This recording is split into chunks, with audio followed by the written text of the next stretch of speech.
3 aprel, 4 aprel tarihində oldu. Çünki həmin gündə çox qızğın, çox gərgin döyüşlər getdim. Və mən deyərdim ki, bu döyüşlər bundan əvvəlki zamanda hansı insanların fikrində, insanların düşüncəsində olan o etnasızlıq deyilmi, ünsüzlük deyilmi, yəni belə hansı ki, müəyyən bir insanlar var ki, onlar düşünürlər ki, artıq Qarabağın geri azad olunması, bizim Qarabağa getməyimiz, Qarabağ torpaqlarının düşmən taplarından xilas olması qeyri-mümkün kimi gəlirdi bəzi insanlar.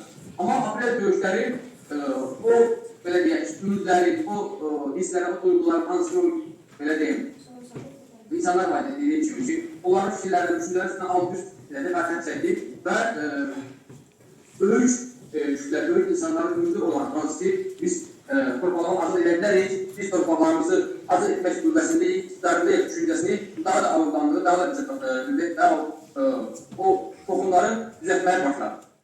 O hansı ki, şəhidlərimizin qanı bahasına azad olunmuş, zəfər qazanılmış torpaqda bu günlərin bizim şagirdlərimiz, bizim gəncliyimiz, gələcəyimiz, universitet tələbələri bu günlərin həmin torpaqlarda universitetdə təhsil alırlar. Gələcəyimiz üçün, gələcəyimizin tövlüyü daha da inkişafı üçün, iqtisadiyyatımızın, milli mədəniyyət dəyərlərimizin, ölkəmizin rifahı üçün çalışırlar, oxuyurlar ki, gələcəkdə onlar müxtəlif vəzifələr tuturlar ki, ölkəmizi daha da irəliyə aparsınlar, ölkəmizin çiçəklənməsində, ölkəmizin inkişafında daha da yaxşı tövlələr verə bilsinlər.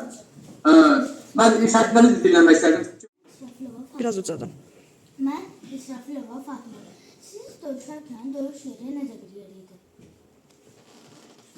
Salamlayıram səni Fatıma balamız. Allah sizləri qorusun, Allah sizlərin həyatını xeyirli, xoşbaxt versin. Əlbəttə, biz zabit kimi, hərbiç kimi artıq oxuduğumuz zamanda, xüsusən də hərbi məktəbdə təhsil aldığımız dövrdə o döyüşün aparılması, döyüşün icrası, kəsəli idarə etmə qabiliyyəti, psixoloji, fəlsəfi hər tərəfimizdə öyrətmişdilər, hər tərəfimizdə aşılanmışdılar. Və biz bu istiqamətdə vaxt çalışdıq ki, əlimizdən gələni eləyik. Və həmçində sualdan gəlincə, yəni bilirsiniz ki, Qarabağ zonası dağlıq ərazidən yerləşir, dağlıq və dağlıq ətəyi ərazilərdən, regiondan yerləşir. Yəni, bu da biraz, belə deyim, döyüşlərin aparılması üçün, müxtəlif əməliyyatların icra olunması üçün biraz çətinlik törədir. Yəni, belə deyim ki, o xırdalardan, detalından varınca desək ki, həmin ərazilərdə olan yüksəkliklər 30 il bundan, yəni 30 il deyələ 35 il bundan qabaq artıq düşmən işğal edilmişdir və düşmən tapları altındaydı və bizim o strategik yüksəkliklərdə, nöqtələrimizdə düşmən cəmləşmişdir. Yəni, ərazi olaraq çox çətin idi o səngərlər və düşmənin də o hansı ki, 30 il zaman kəsiyində qazdığı, qurduğu o səngərlər, mühəndis istehkam qurumları və həmçində onlarda belə bir düşüncə formalaşmış ki, artıq bu səngərləri, bu keçilməz sədləri Azərbaycan əskəri, Azərbaycan hərbiçi keçə bilməz. Amma inanın ki, bir saat ərzində artıq biz, yəni hərbiçilər, döyüşçülər, şəhidlərimiz, qazilərimiz təyin olunmuş yerə qədər irəliyə bildik. Düzdür, yəni deyirəm, bizdən asılı olmayan səbəblərdən, hərbiçilər, döyüşçüdən asılı olmayan səbəblərdən döyüş qısa çəkir. Amma artıq qısa olmana baxmayaraq, 4 günlük, 5 günlük olmana baxmayaraq, artıq Azərbaycan nəinki Cənubi Qafqazda, bütün dünyaya artıq öz gücünü, öz qüvvətini göstərir ki, biz yəni hələ gözləyirik, hələ gözləmə mövqeyindəyik. Çünki aparılan siyasət, qarşılıqlı münasibətlər, müqavilələr, müxtəlif platformalarda görüşlər, yəni gördük ki, bu məsələ, belə deyək də, şəhid olmadan, can vermədən cavab olsun. Amma çox təəssüflər olsun ki, mənfur düşmən bunu anlamadı, mənfur düşmən yenə də öz silahından, öz məşğuliyyətindən əl çəkmədi və biz torpaqlarımızı döyüş yolu ilə, vuruşmaqla aldıq. Və həmçində mən bir yaxın fikrində bildirdim, məhz 44 Vətən müharibəsində gedən yol elə bizim aprel döyüşlərindən başladı. Aprel döyüşləri 44 Vətən müharibəsində gedən Farizi zəfərin başlanğıcı idi. Sualınızı təşəkkür edirəm, İcaz bana, Fatimə bana. Minnətlərəm. Buyur, başqa suallar? Mənim adım Nur İbrahimdir. Sualım, müharibə edərkən necə hisslər yaşayırdınız? Əlbəttə, bu hiss, bu duyğu, yəni siz gəncsiniz, siz hələ fazla qidamlarsınız. Bunu biz sözlərlə, fikirlərlə desək də, bu hələ ki, yəni bu tamamilə başqa bir hissdir, tamamilə başqa bir hissdir. Yəni döyüş meydanında olmaq, döyüşmək və ən əsası da o bizim müəllimlərimizin, bizim komandirlərimizin, bizim rəhbərlərimizin, valideynlərimizin bizə öyrətdikləri ki, bu torpaq bizimdir. Bu torpağı bizi azad eləmiş, bu hiss, bu duyğu hər yerimiz irəliyə aparır. Dünyaya görə bilir ki, bu torpaq bizimdir. Biz başqa ölkənin, başqa dövlətin ərazisi üçün mübarizə aparmırıq. Biz başqa xalqın yaşadığı torpaq uğrunda mübarizə aparmırıq. Biz məhz öz torpaqlarımızın uğrunda mübarizə aparırıq. Və həmçində o torpaqlar bizim akraba yurtlarımızdır. O torpaqlarda bizim keçmişimiz var, tariximiz var. Və həmçində o torpaqlarda, yəni 30 il bundan əvvəlki zaman kəsiyində nə qədər insanlarımız, mülki insanlarımıza düşmən tərəfə divar tutubdur, onları qanı tökülübdür. Yəni bu hiss, bu duyğu bizi irəliyə aparır. Və ona görə də hətta düşmənin özünün müxtəlif sosial platformada mən dəfələr izləmişəm, bunu oxumuşam ki, yəni onlar bildirdilər ki, Azərbaycan əskeri, Azərbaycan hərbçisi, yəni həqiqətən də çox qüvvətlidir. Yəni bir güllə əli əskeri dəyirsə, əskeri yerə yığılırsa, ayağa qalxıb yerdən düşmən üzəri gedir. Son nəfəsinə qədər, son qanına qədər görüşməyə can atırdır. Ki, təki torpağımızı düşmən taplarından, düşmən işğalından azad edə bilər. Salam, mənim adım Fərmanlı Fidandır. Sizə sual verəcəm ki, Vətən müharibəsində iştirakçı olmaq necə bir hissdir? Salamlayıram səni Fidan balamız. Allah səni qorusun, Allah səni saxlasın. Yəni, həqiqətən də bu dövlətin, bu məmləkətin, bu ölkənin Azərbaycan adlı bir diyarın övladı olmaq və Azərbaycan adlı bir, belə deyək, canımızdan da, qanımızdan da artıq bizə ərz olan yurdumuzun bir parçası olmaq, həqiqətən hər bir şəhid üçün, hər bir qazi üçün, hər bir vətən övladı üçün, hər bir vətən oğlu üçün çox qiymətlidir, çox əziz, çox dəyərlidir. Və nə xoşdur ki, nə xoşbəxtdir ki, həqiqətən də bu ölkənin, bu dövlətin, bu yurdun bir parçası olmaq həqiqətən bizə nəsib oldu. Yəni bu hisslər, bu duyğular dediğim kimi çox tamamilə başqa bir hissdir. Yəni inşallah siz böyüyəcəksiniz, siz gələcəkdə inşallah öz biliyinizlə, öz təhsilinizlə yaxşı yerlər qazanacaqsınız.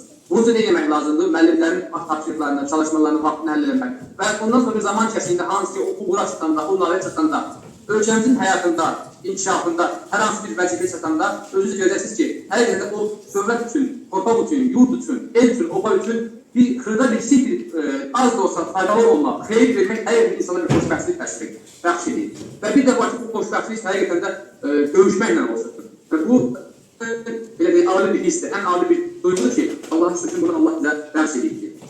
Maraqlı Allah. Salam, mənim adım Nərgiz Arasiyanadır. Sizə sualım. Heç başqa qazi olan yoldaşlarınız var? Allah razı olsun, Allah səni qorusun, güzel bala. Əlbəttə ki, mən bir fikrimin əvvəldə də qeyd elədim. Yəni, döyüş meydanında olmaq, döyüşmək, yəni burada artıq heç kim düşünmür şəhid olmağı, heç kim düşünmür qazi olmağı, heç kim düşünmür orada, belə deyək, sağlam qayıtmaq. Bunu haqqda heç kim düşünmür, heç bir insan düşünmür. Düşündə nə olur ancaq? Bir fikir, bir düşüncə olur ki, ancaq irəliyə getmək, düşmən tapdağından, düşmən işğalından torpağa azdır.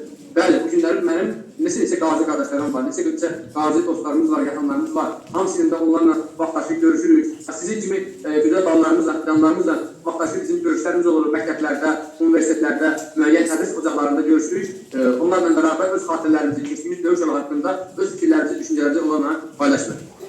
Çox sağ olun. Buyurun. Əlbəttə ki. Hər halda inşallah böyüyəndə o kadrlar görəcəksən, müharibədən olan, Türk Vətən müharibəsində olan, həmçinin bunun əvvəlki zaman kəsində olan o kiçik miqyaslı döyüşlərdə görəcəksən ki, orada hərbçilər, müəyyən kadrlar var, bir qədər onlar internet üzərində yayınlanır. Müəyyən kadrlar var ki, hərbçilərimiz, döyüşlərimiz irəliləyəndə, hətta bir mərmi atanda mərminin üstünə belə hər hansı bir şəhidimizin, hər hansı bir qazının adı yazılır ki, bu filənkizin qisasıdır. Bu filənkizin qisasıdır, bu şəhidimizin qisasıdır. Misal üçün, mən ən çox müşahidə etdiyim Fuad Həşimov haqqında eşitmişdim ki, yəni görmüşdüm ki, ən çox Fuad Həşimovun adı yazılan mərmilərə var ki, onlar düşmən üzərinə atılır ki, bu bizim şəhid milli qəhrəmanımız Fuad Həşimovun qisasıdır. Bunun qisasını almışıq, yetərincə almışıq, Allaha şükürlər olsun. Çox sağ olun. Buyur. Salam, mən Cəlova Zəhra. Mənim sualım, şəhid cənabımızın Fuad Həşimovla hansı yadda qalan xatirələriniz olub? Bax, bu sual həqiqətən mənim üçün çox, yəni, duygusal bir sual oldu. Çünki mən verilən sualların içində həm belə öndə olan, ən üstün olan bir sual oldu. Bəli, Fuad Həşimovla bağlı mənim çox xatirələrim var. Bununla bağlı mənim yazılarım var, müəyyən televizyon təkliklərimiz var, həmçinin də müəyyən filmlər var bununla bağlı, orada iştirak eləmişəm. Fuad Həşimovla bağlı bizim şəhid milli qəhrəmanımız onun haqqında, onunla bağlı xatirələrimizi danışmaqla, saatlarla, günlərlə danışıq elə bitməz. Amma Fuad Həşimov həqiqətən də Azərbaycan həyatlarına, Azərbaycan tarixinə, ümumiyyətlə Türk tarixinə adını, yəni bu əsrimizin, bu zamanımızın adını qızıl hərflərə yazdıran bəlkə də yeganə şəxsiyyət ki, həqiqətən də o indidən sonra bir zaman keçmir, 100 illər gələcəkdir, heç vaxt onun adı unudulmayacaq. Xatirələr bundan ibarətdir ki, məsələn, Fuad Həşimov bizim şəhid milli qəhrəmanımız, generalımız həmişə öz tabiçində olan insanlara, hərbçilərə sevgi ilə, qayğı ilə, hörmətlə yanaşardı. Bu mənim komandirim idi, bizim rəhbərimiz idi. Bu hər zaman bizim qayğımıza qalırdı. bizim belə deyək, müəyyən məsələlərlə bağlı ehtiyaclarını soruşurdu. Davamlı onların ailəmizdə olan müəyyən problemlər, sıxıntılar, çatışmazlıqlar olur ki, onlarla bağlı bizdən zaman söhbət aparır ki, savaşçı gücə dəstək olsun, yardım etsin, qayğı göstərsin. Həqiqətən də eləyik. Yəni bu günlər nəinki mən, necə hərbçilər var, döyüşlərimiz var ki, Polad Həşimovla bağlı xatirələr danışanda görürsən ki, həqiqətən də birinci insana dəyər vermək, insanın şəxsiyyətinə, insanın o hansı ki, insanlığa dəyər vermək, o insanda ən uca, ən ali bir məqsəd olur. Və bunun da bariz nümunəsidir ki, 2020-ci ildə hansı ki, 44 gün Vətən müharibəsindən əvvəlki zaman içərisində Tovuz istiqamətində döyüşlər oldu. Orada 2 günlük döyüşlər, 12 martlı gün tarixindəki döyüşlər oldu. Həmin döyüşlərdə bizim 12 şəhidimiz oldu. Onlardan da ikisi bizim şəhid milli qəhrəmanlarımız, birinci General Polad Həşimov, həmçinin də milli qəhrəman İlqar Mirzəyev oldu, polkovnik. Allah bütün şəhidlərimizə rəhmət eləsin, Allah bütün qazilərimizə can sağlıq versin. Ümid edirəm ki, inşallah bundan bir zaman içərisində Allah bizə bir də belə acılar, belə döyüşlər, yəni belə necə deyim, yəni insanların gözü yaşlı qalmasın, körpələrimizin, Allah'ın gözü yaşlı olmasın, bunu istəmirik. Əlbəttə ki, bunun üçün də nə demək lazımdır? Hər zaman güclü olmalıyıq, qüvvətli olmalıyıq, qüdrətli olmalıyıq, hər zaman dərslərimizi yaxşı oxumalıyıq, ölkəmiz üçün, millətimiz üçün, xalqımız üçün, ailəmiz üçün, atamız, anamız üçün ən yaxşı, ən gözəl evlat faydalı vətəndaş olmamız lazımdır. Təşəkkür edirəm, gözəl bana. Buyur, başqa. Salam, mənim adım Tuncay Bağırov. Sizə sözüm bu olacaq. Siz necə oldu ki, hərbiçi oldunuz? Bax, bu da maraqlı sualdır. Tuncay balam, Allah səni qorusun, Allah saxlasın. Mənim soyadım Qədirdir. Qədir mənim əmimin adı olubdur. O, birinci Qarabağ döyüşlər zamanı bu döyüşlərdə iştirak edildi. Füzuli istiqamətində, Daşaltı istiqamətində, Şuşa istiqamətində olan döyüşlərdə iştirak edildi. Polis əməkdaşı olubdur. Mən o zaman sizin kimi gənc idim, məktəbli idim, azyaşlı idim, yeniyetmə idim. Mənim xatirimə gəlir, əmimi o Qədir əmimi formada görəndə, hərbi geyimi görəndə mənim üçün çox maraqlı idim. Həvəsli idim. İstəyirdim ki, mən də bu formanı geyinim, bu formanı mənə daşıyım. Düzdür, əmin də mənə həmişə, indi mənim sizə deyəcəklərimi deyir ki, sən əgər bu formanı geyinmək istəyirsənsə, sən hərbiçi olmaq istəyirsənsə, birinci növbədə dərsləri yaxşı oxumalısan, yaxşı, belə deyək, dövlət olmalısan, layiqli vətəndaş olmalısan, ata-ananın sözündən çıxmamalısan, müəllimlərin sözündən çıxmamalısan. Və o da nə xoşmənəşik mənə nəsib oldu və mən əmimin o bizə olan tövsiyələrini, mənim olan tövsiyələrini mən dinlədim, əməl etdim və artıq mən o sizin kimi orta məktəbi bitirəndə, oxuyub bitirəndə, 11-ci sinif orta məktəbi bitirəndə hər hansı bir universitet deyil, məhz fərdlərimi ali hərbi məktəbə, hərbi akademiya verdim və 4 il onların oxulu bitirdən sonra mən leytenant hərbi rütbəsi ilə zabit oldum. Bu da çox maraqlı sayı. Çox təşəkkür edirəm sənə. Tuncay, Allah sənə qorusun. Buyur. Salam, mənim adım Anar Qocayevdir. Siz ermənilərlə döyüşərkən qorxu, həyəcan hissi keçirdinizmi? Anar bala, Allah səni qorusun, Allah səni sağlasın. Allah insana bir çox hisslər istəyir, bir çox duyğular istəyir. Yəni, sevinmək istəyir, kədərlənmək istəyir, qorxu istəyir, acı bilmək, şirin bilmək istəyir. Yəni, bir çox hisslərimiz, duyğularımız var ki, həqiqətən Allah bizim vücudumuzda, bizim yaranışımızda bunu qoymuşdur. Təbii ki, yəni insan müəyyən o situasiyalarda, müəyyən ortamlarda özünü qorumaq üçün, özünü mühafizə etmək üçün, belə deyək, o his insana hansı ki, güc verir, qüvvət verir ki, sən düşmənin ateşindən yayılmalısan, düşmənin hədəfindən olmamalısan. Amma bizim o idarə etmək hissimiz, bizim düşmən taxtlarından, düşmən işğalından olan torpaqlarımızı azad etmək hissimiz daha yüksəkdir, daha böyük bir şey. Çünki, yenə deyirəm, əvvəldə qeyd edildiyim kimi, o his, o duyğu, yəni bizə atalarımızdan, əmlərimizdən, böyüklərimizdən, müəllimlərimizdən aşılanmışdır ki, siz eləməlisiniz ki, bu müharibə, bu döyüş, bu işğal sizdən sonra gələn nəsillərə qalmasın. Ona görə də irəli getmək, düşmən taxtlarında olan torpağı azad etmək hissi bizdə daha güclüyük, daha qüvvətliyik. Yəni, sualdan cavab olaraq, deyək ki, irəli getmək hissi, qorxu hissindən daha yüksək, daha bizə irəli olduğu, biz irəli getirib torpaqlarına azad edək. Buyur, təşkil edirəm sualımızı. Salam, mənim adım Musa Süleymanovdur. Sizə sualım belə olacaq. Döyüşdə hansı çətinliklərlə başa gəlmişsiniz? Yəni, sualın belə etdik, döyüşdə hansı çətinliklərlə olmuşuq, yəni, belə demək istəyirəm hər halda. Allah səni qorusun, gözəl bala, Allah səni saxlasın. Əlbəttə ki, döyüş çox çətindir, döyüş meydanında olmaq, hərbi xidmətdə olmaq, mən deyərəm ki, bütün peşələrin ən çətinidir, həm də ən şərəflisidir, ən məsuliyyətlisidir. Amma buna baxmayaraq, o dediyimiz çətinliklər, o dediyimiz məşəqqətlər bizə vətən sevgisindən, vətənpərvərlik hissindən artıq deyil, yəni. Ona görə də bu vətən sevgisi, vətənpərvərlik duyğusu, vətənə məhəbbət, torpağa bağlılıq, o torpağı işğal etmək hissi, yəni bizə daha qüvvətli, daha güclü olduğu üçün o çətinliklər bizə o qədər də, yenə deyirəm, çətin gəlmir. Yəni o dediyim məsələ o təbliğdə o qədər çətin gəlmir. Çünki niyə görə biz bildik ki, yəni bizim arxamızda ailəmiz, biz bildik bizim arxamızda bizim xalqımız, dövlətimiz, millətimiz, məmləkətimiz, rəhbərliyi bizi dəstəkləyir. Və ən əsası da onlar bizdən çox böyük gözləntiləri var ki, qarşıda, döyüş meydanında düşmənlə üzbəyiz olan hərbçilər bizi qoruyurlar. Onlar arxayındırlar, güvəndirlər ki, qarşıda olan hərbçilərimiz, vətən oğulları düşmənin daha da irəliləməyini qoymayacaqlar, imkan verməyəcəklər. Ona görə o çətinliklər, o verdiyi suala qarşı cənab olaraq ki, o çətinliklər o qədər də bizi, belə deyim, ləngitmirdir. O qədər də bizi iləri getməkdən çəkindirmir. Təşəkkür edirəm sualınızı, minnətdarım. Salam, mən Ləbizli Əlifran. Siz müharibə zamanı Qarabağ işğaldan yenidən azad edilməyə çalışsaydılar, siz qazi halınızla yenidən müharibədə iştirak edərdiniz? Bu da çox maraqlı sualdır. Təşəkkür edirəm sualınız üçün, minnətdarım. Əlbəttə ki. Bu günlərim, bəli, deyilir, bu günlərim bizim görəcək işlərimiz daha çoxdur ki, bizim cəngəli dəhlizimiz var, asılmalı. Hansı düşmən yenə də sülhə gəlmir, halbuki düşmən yenə də sülh imzalamaq istəmir, öz məsəlin niyyətindən əl çəkmir, yenə də ara sıra təxribatlar törədir, yenə də ara sıra atış-kəsil pozmağa çalışır. Əgər bu günlərim, yəni əmr verirsə, əgər bu günlərim əmr gəlsin ki, bəli, irəli getməliyik, mən vallahi tam səmimiyyətlə deyirəm ki, yəni bəlkə də ən öndə gələnlərdən biri də mən olaram ki, yəni torpaqlarımız uğrunda, məmləkətimizin bütövlüyü uğrunda hər hansı bir düşmən baskısını, hər hansı bir düşmən işğalını qarşılaşmaq üçün canımı və qanımı əsirgəməm. Çünki bu bizim üzərimizdə bir görəv, bir vəzifədir. Baxmayaq ki, qaziyyə, baxmayaq ki, müəyyən səhvimizdə sağlıq problemlər olur. Amma bu his, bu duyğu, ruhiyat mən dedim ki, bu müəyyən çətinlikləri, müəyyən problemləri aşır və irəliyə doğru getməyə insana söz verir. Təşəkkür edirəm, sağ olun. Salam, mənim adım Seyran Əhmədovdur. Mənim sualım sizə belə olacaq. Siz müharibədə iştirak edən, siz vuruşarkən kimi və nəyi düşünürdünüz?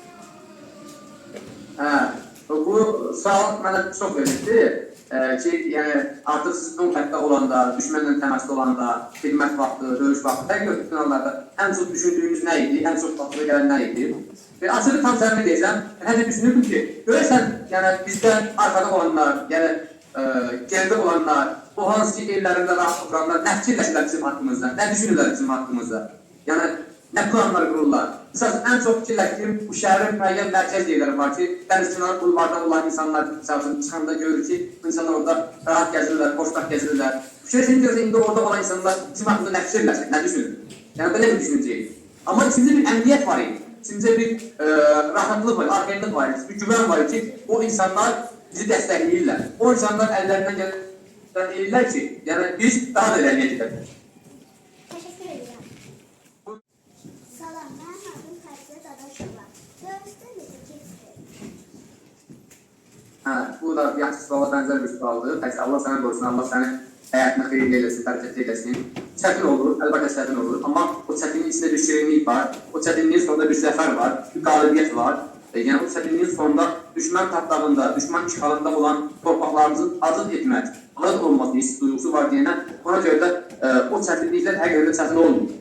Düzdür, çətinlik olur, müəyyən problemlər olur, müəyyən çatışmazlıqlar olur, müəyyən əngəllər olur. Amma buna baxmayaraq, insan düşünəndə ki, öz torpağındasan, insan düşünəndə ki, sən öz torpağının uğrunda mübarizə aparırsan, insan düşünəndə ki, sənin torpağında düşmən gəlibdir, düşmən taxtağı altındır, düşmən işğal altındır, insan düşünəndə ki, bu torpaqda 20 il, 30 il bundan qabaq zaman kəsində bizim çöpə balalarımıza, hocalarımıza, yaşlılarımıza üzülməyib düşmən, Xocalı kimi qətliam törədibdir, Xocalı kimi faciə törədibdir və digər bizim kəndlərimizi, şəhərlərimizi viran qoyubdur. İnsan düşünəndə ki, bizim tarixi, milli mənəvi dəyərlərimizə, məscidlərimizə, alqıcılarımızı düşmən orada virana qoyubdur, talan edibdir. Həqiqətən də artıq o çətinlikdə, o keçilməz sərhədlər, o keçilməz səngərlər, belə deyək ki, hərbici üçün, döyüşü üçün o qədər çətin olur. Elə məhz bu hisslə, bu duyğu ilə komandirlərin, rəislərin, rəhbərlərin öz tabicində olan əsgərlərə qurtlandırması irəliyə deyil, arxamdır deməsi əmri həqiqətən də əsgərlər üçün bir motivasiya idi. İrəli getmək hissini, duyğunu daha coşdurur. Təşəkkürlər sağ olun üçün. Buyur. Salam, mənim adım Bəhrəmdir. Sizə sual verəcəyim. O cümlə, bir daha döyüş olsaydı, siz döyüşərdiniz. Bu sualı bir əvvəl deyildi, Tuncay balamız. Əlbəttə ki, girər. Əlbəttə ki, yəni döyüş olarsa əgər, yəni mən heç vaxt istəmərəm ki, belə deyim, başqa insanlar, yəni daha çox insanlar şəhid olsun, qazi olsun, yaralansın, travma alsın. xəsarət. Əlbəttə ki, canla başını döyüb, sevə-sevə torpağım üçün, məmləkətim üçün, xalqım üçün, sizlər üçün edərəm. Əlbəttə buna hazıram hər zaman. Buyurun, təşəkkürlər. Adım Emin Hüseynlidir. Sizin əngəl olan bir şey oldu mu? Emin bala, Allah səni qorusun, Allah səni saxlasın. Əngəlliklər məsələn o olur ki, yəni döyüş meydanı, xidmətdə olmaq, hərbiçi olmaq, düşmənlə təmasda olmaq, düşmənlə ön xəttə üzvləri dayanmaq, yəni bizim bildiyimiz kimi rahat-rahat dayanmaq demək deyil. Əlbəttə, hər bir çətinlik olur, əngəllər olur, müəyyən problemlər olur, çatışmazlıqlar olur. Amma yenə deyirəm, insan içində olan hissi, duyğusu, vətəninlə, torpağından bağlılığı və ən əsaslı o komandirlərimizin, rəislərimizin, müəllimlərimizin bizə öyrətdiyi, bizə aşladığı, verdiyi təlim, tərbiyə, təhsil, tədris elədiyi bu fərqlər olurdu. Biz onları real olaraq ələm üstündə göstərməyə çalışırıq, nümayiş etdiririk. Nəyə ki, mənim insanımda nə qədər hədislərdə olur ki, həqiqətən də o biliyim, bacarığın sayəsində, öyrətdiklərimiz sayəsində belə deyək, döyüş meydanında bunu nümayiş etdirə bilirik. Təşəkkür ederim. Salam, mənim ailə nəzərində. Sizə sualım bu cür olacaq. Keçmiş döyüşçü olaraq gələcək nəsillərə hansı mesaj vermək istəyirsiniz? Güzel bir sualdır, maraqlı sualdır. Bu sualın üçün təşəkkürümü bildirirəm sənə, Allah səni qorusun. Əlbəttə ki, mesajım, məsləhətim, istəyim, arzum odur ki, bax, dediyim kimi, əvvəldə qeyd etdiyim kimi, sizlər dərslərinizi yaxşı oxumalısınız. Müəllimlərin verdiyi çalışmaları, misalları vaxtını əldə etməlisiniz. Müəllimlərin qarşısında səliqəli əyləşməlisiniz. Müəllimlərin tapşırıqlarını vaxtında icra etməlisiniz. Müəllimi əsəbləşdirmək olmaz. Sinifə bir təmiz saxlamaq lazımdır. Yəni sinifdə hər hansı bir tullantı görəndə, hər hansı bir çeşitli bir yer görəndə onu silmək, təmizləmək lazımdır. Yəni fikir etmək lazım deyil ki, bunu mən yapmamışam, bunu mən eləməmişəm. Fikirləşmək lazım deyil, bu sinif bizim sinifimizdir, bu məktəb bizim məktəbimizdir. Bu şəhər, bu rayon bizim şəhərimizdir, bizim rayonumuzdur. Biz bunu təmiz saxlamalıyıq. Və yaxud da ki, həmçinin də şəxs təmizliyi, şəxsin gigiyena qədərlər olsun. Bunu hər zaman təmiz saxlamaq, nəzarət etmək lazımdır ki, yəni bundan da əlavə, yəni bax, buradan başlayıb, vətən hissi, vətənpərvərlik, o verəcəyim mesaj, məhz bax, bir dəqiqə sizin durduğunuz yerdən başlayıb. Müəllim danışırsa, müəllimi dinləmək lazımdır, sürü kəsmək olmaz. Müəllim çalışmaq verirsə, bunu həll eləmək lazımdır. Əgər başa düşməmişsənsə, o təzdən soruşmaq olur ki, müəllim, mən bunu başa düşməliyim, təzdən bir də mənə başa salırım. Və yaxud da ki, hər hansı bir yarışma olursa, dərsdən bağlı, orada iştirak etmək, fəal olmaq lazımdır, aktiv olmaq lazımdır ki, siz biliyinizi, elminizi, təhsilini daha inkişaf etdirəsiniz, daha da böyük nailiyyətlər, böyük uğurlar əldə edəsiniz, gələcəkdə ölkəmizi, dövlətimizi həm ölkə daxilində, həm ölkə xaricində layiqlə təmsil edə biləsiniz. Və ölkəmizə, xalqımıza, millətimizə layiqli vətəndaş, faydalı vətəndaş ola biləsiniz. Məsləhətim Petrogel budur yəni. Buyurun. Təşəkkürlər hər birinizə. Salam, mənim adım Ayan Həsəndir. Döyüş zamanı hansı hisslər keçirdiniz və nələrə şahid oldunuz? O hisslər, o duyğular ayın balam. Yəni, mən danışsam sizə, yəni əvvəl dediyim kimi, tamamilə fərqlidir, tamamilə başqadır. Yəni, o tək mən deyiləm, yəni bunu bütün hərbislərimiz, bütün o formanı, o geyimi əlində daşıyan hər bir dəqiqətli, şərəfli hərbisimiz bilir ki, düşünür ki, yəni o hiss, o duyğu tamamilə başqadır. Nə üçün başqadır? Çünki hər birimizin evimizdə sizin kimi bağlarımız var. Gələcəyimiz olan körpələrimiz var, fidanlarımız var. Əlbəttə ki, o istəmərik. İstəmərik biz vaxt ki, yenə müharibə olsun. İstəmərik ki, yenə də döyüş olsun. İstəmərik ki, yenə də qan tökülsün. Amma istəyimiz o idi ki, həmin vaxt, həmin zamanda ki, bu bizdən sonra qalmasın. Bu bizdən sonra gələn nəsillər bu acını çəkməsinlər. Bu sıxıntıyı çəkməsinlər. Torpaqlarımız düşmən tapdağında qalmasın. Çünki hər ötən gün, hər ötən zaman o torpaqlarımızda qaldıqca düşmənlər həqiqətən bizim üçün ağırlıydı, acılıydı. Və bu günlərin torpaqlarımız azadlardır. Bu günlərin o torpaqlarımızda bax, sizin kimi gül bağlarımız, fidanlarımız, şahidlərimiz, tələbələrimiz təhsil alırlar, tərbiyə alırlar, orada yetişirlər, böyüyürlər, gələcək həyatlarını qururlar. Bu günlərin Qarabağımızda inkişaf baş verir. Bu günlərin Qarabağımız səhlənir. Hər ötən gün, hər ötən zaman orada yeniliklər baş verir. Şimdi baş verir, inşaat gelir orada ki, gələcək nəsillərimiz üçün orada mümkün bir şərait olsun. Çox sağ olun. Təşəkkür ederim. Salam, mənim adım Əlizadə Nilaydır. Mənim sualım, hörmətli qaziniz, mən sizə sual vermək fikrində deyiləm. Mütləqdir ki, hər suala cavabınız var. Mən sizə minnətdar olaraq demək istəyirəm ki, bizlər üçün canınızı ortaya qoydunuz. Biz şagirdlər, siz qazilərin önündə baş əyirik. Əstağfurullah, əstağfurullah, qətiyyən. Mən heç vaxt bu fikrinə razı deyirəm. Əvvəla, o dediyiniz sözlər, yəni, məni çox duygulandırdı. Həqiqətən də, minnətdarım. Yəni, heç vaxt da qəbul etmirəm kimsə qarşısında baş əysin. Yəni bu bizim baş əyəcəyimiz bir dənə Allahımız var. Bunu unutmayın. Bir dənə Allahımızın qarşısında baş əyirik. Minnətdarlısınız. Təşəkkür bildirirsiniz. Bu mənim üçün çox qiymətlidir, çox dəyərlidir, çox əzizdir. Mən də bunu sevə-sevə qəbul edirəm. Nə üçün mən? Yəni biz belə görüşlərimizdə, belə onlayn verilmələrimizdə, universitetlərdə, məktəblərdə, sizin kimi barlarımızla görüşəndə, yəni o insanlar, tələbələr, şagirdlər, o təşəkkürün bildirəndə həqiqətən sevə-sevə onu qarşılayır. Amma yenə deyirəm, heç vaxt kimsə qarşısında baş əyilmə və şəxsi olaraq mənə bunu demişsinizsə, bunu qəbul etmirəm. Allah sizi qorusun, Allah sizi sağlasın. Mən də sizə təşəkkürümü bildirirəm. Minnətdarlıq bildirirəm ki, belə sakit, güzel bir şəkildə dinlədiniz və maraqlı suallarınızı verdiniz. Mən də çalışdım ki, öz faydalarımı, öz düşüncələrimi sizlərlə bölüşüm və bölüşdüm. Minnətdarım. Teşekkürler. Çox sağ olun. Dəyərli zamanınızı bizə, yoldaşlarımıza, şagirdlərimizə ayırdığınız üçün. Həqiqətən çox xoş oldunuz. Var olun ki, heç vaxt bizim dəvətimizi geri çevirmirsiniz. Zamanınızı bizə ayırırsınız və səbirlə bizim uşaqların marağında olan sualları cavablandırdığınız üçün sizə xüsusi təşəkkür edirəm. Sizin simanızda bütün qazilərimizə Allah'a can sağlığı diləyirəm, şəhidlərimizə isə Allah'a rəhmət diləyirəm. Gələcək nəsil olan körpələrimizə isə dərslərində bol-bol uğurlar, sizlərdən baxıb örnək götürməklərini istəyirəm. Çox sağ olun, var olun. Çok sağ olun. Ben de teşekkür ederim.